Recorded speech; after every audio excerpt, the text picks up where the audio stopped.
Hello students, in this video we will be learning about habitat and different types of habitat.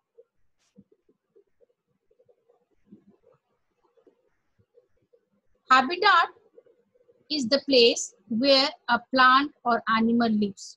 That is called habitat. All the living organism, whether it is a plant or animal, they live in those places which are best suited to their needs. So habitat provides food, water, shelter, and place for breeding to the plants and the animals. So all the habitats can be divided into two main groups: terrestrial habitat and aquatic habitat. Terrestrial habitat, in this terrestrial habitat, this word terra in Latin language means land. Means a land-based habitat is called terrestrial habitat. Aqua means water. So a water-based habitat is called an aquatic habitat. In this terrestrial habitat, example of some of the terrestrial habitats are desert, mountains, and forest. An example of aquatic habitats are oceans, ponds, lakes, and rivers. First, we will discuss about the terrestrial habitat in details. So first, we are just coming to the desert habitat. Then one thing is that what is desert? A waterless area of land covered with sand and having little or no vegetation is called a desert. In this habitat, there is shortage of water also and temperature is very high. So in such adverse habitat, the plants and animals have to protect themselves from excessive loss of water and also from too much of heat.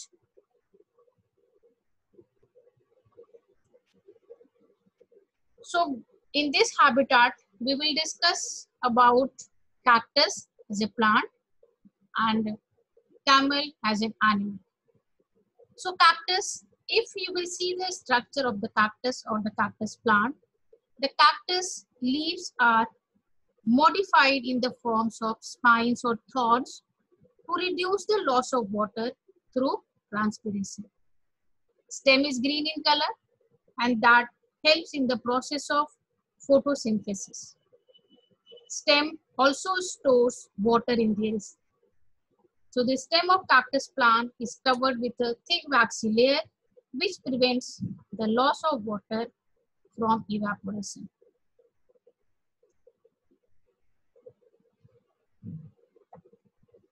Next, animal, camel.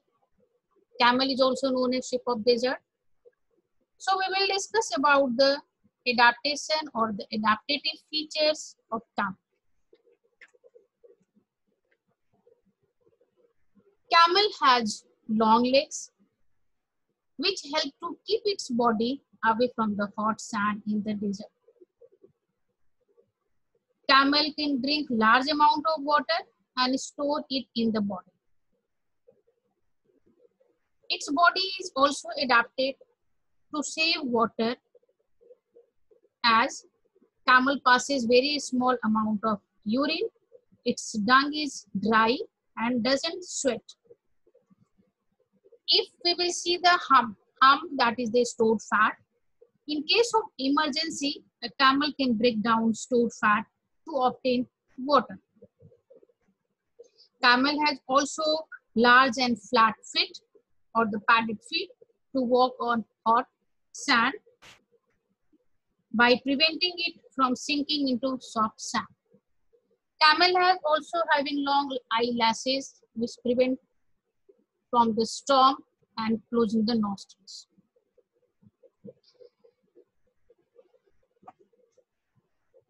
The second terrestrial habitat, that is mountain one. So what is mountain and what is the climatic condition of the mountain? A very high hill is called a mountain. The mountain habitats are usually very cold and windy place. Mostly snowfalls occurs during the summer. So adaptation in plants. The trees in mountain habitats are usually cone-shaped, having sloping branches. So this shape of the mountain trees makes the rainwater and snow to slide off easily without damaging the branches and leaves. Many mountain trees have small needle-like leaves, due to which these leaves lose very little water in windy conditions. This helps the mountain tree to survive in winter when all the soil water is frozen in the form of ice. Next, we are coming to the animal. What are the adaptive features? The animal having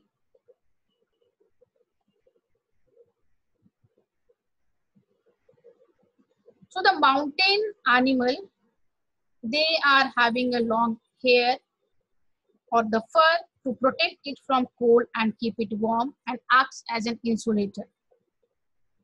The mountain animal has also, the mountain goat has strong hooves for running up the rocky slopes of mountain for grazing. They have also small ears to keep the body surface area to be minimum, and this reduces the heat loss from the body of animal.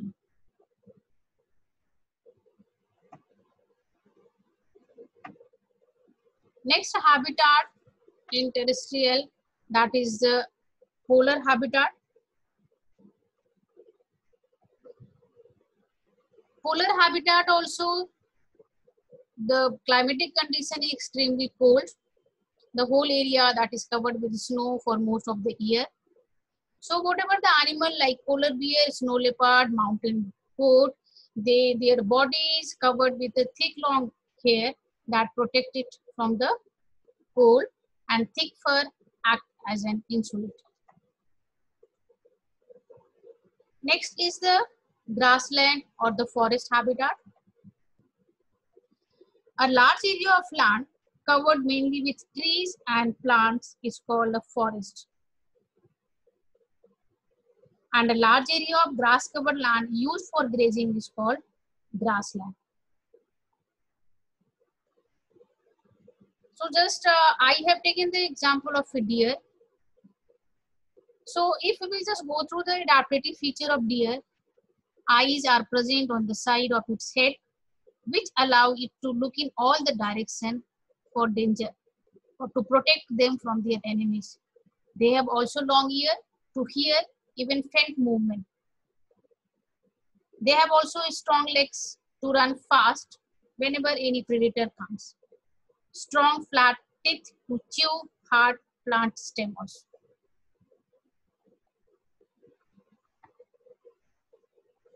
The second type of habitat is a aquatic habitat. The habitat having water all around are called aquatic habitat. This is being classified into two classes: ocean habitat and freshwater habitat. Ocean water contains a lot of salts dissolved in it, so ocean water is very salty. And freshwater, the water of ponds or lakes and river does not contain much salt dissolved in it, so it is known as a freshwater habitat. So the animal living in this aquatic habitat, first we will discuss about the adaptive feature of fish. Fish having the streamlined body that help to swim in water. They have paired flat fins also. They have a structure known as gills that helps in respiration inside the water. Scales covered on the body to protect from the water. Next animal is dolphin.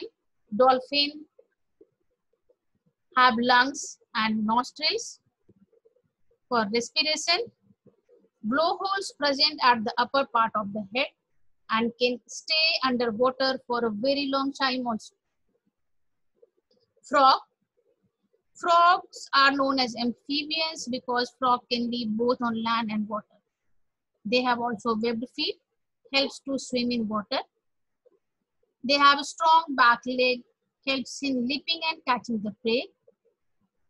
Whenever they are on the surface of land, respiration takes place through lungs.